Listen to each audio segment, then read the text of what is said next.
सपने बस सपने नहीं होते। वे हमारे साथ ऐसे चिपक जाते हैं जैसे कोई पुरानी कहानी जो अपना अंत पूरा करना चाहती हो। चांद की फीकी रोशनी एक सुनसान गली में बिखरी हुई थी।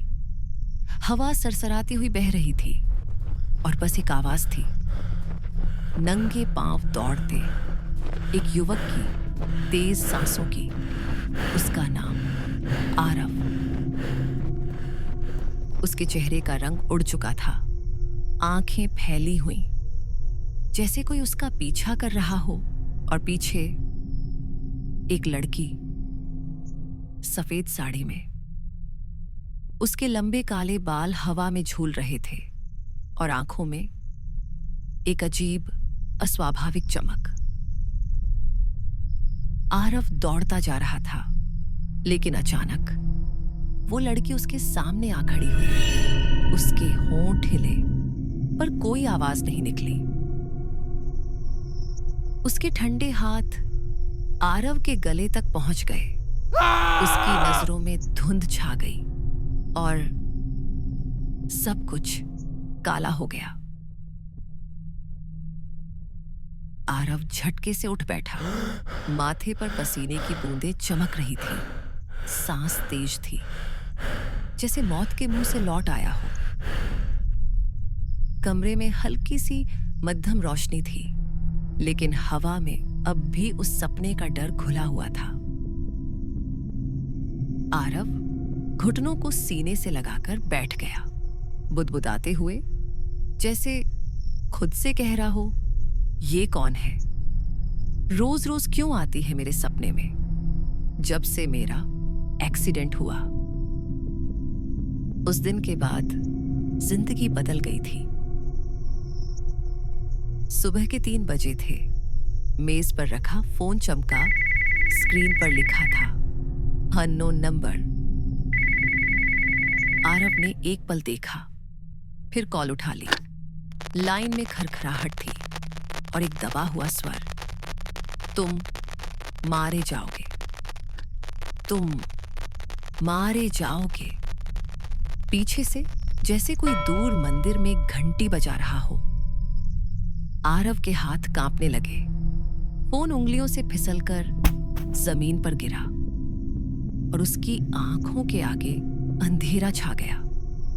जब होश आया तो कमरे में धूप फैल चुकी थी, लेकिन नींद और सुकून दोनों जा चुके थे। सुबह आ गई थी, पर रात का अंधेरा अब भी साथ था। बिना नाश्ता किए बैग उठाया और घर से निकल पड़ा। ऑफिस पहुंचा और चुपचाप अपने काम में लग गया। मगर रोहित, उसका दोस्त, उसकी हालत देखकर समझ गया, कुछ तो गड़बड़ है। तू इतना चुप क्यों है आजकल? सबसे दूर कुछ हुआ है क्या? आरव ने नजरें चुरा ली, फिर धीमे स्वर में बोला, कुछ दिन पहले मेरा एक्सीडेंट हुआ था। उसके बाद से एक लड़की का सपना आता है। हर रात वो मुझे मार देती है। रोहित कुछ देर चुप रहा, फिर बोला, मेरे जान पहचान में एक तांत्रिक है, चल उसके पास चलते हैं। आरव ने उसकी आंखों में देखा और चुपचाप हामी भर दी।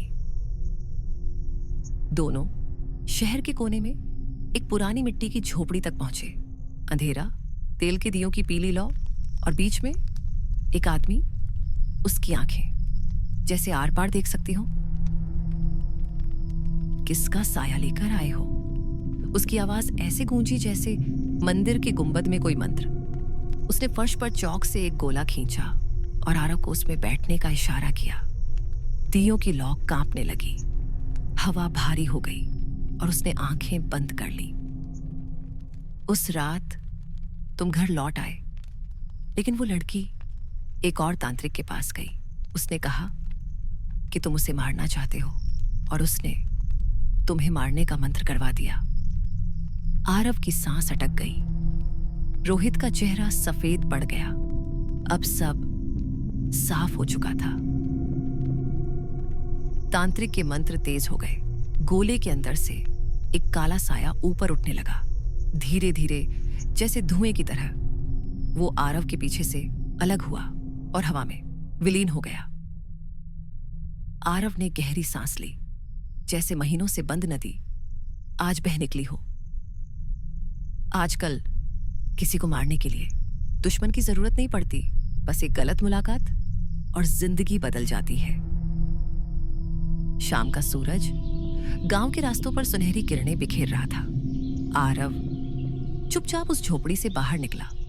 हवा अब शांत थी, मगर दिल के कोने में एक खामोशी जम चुकी थी।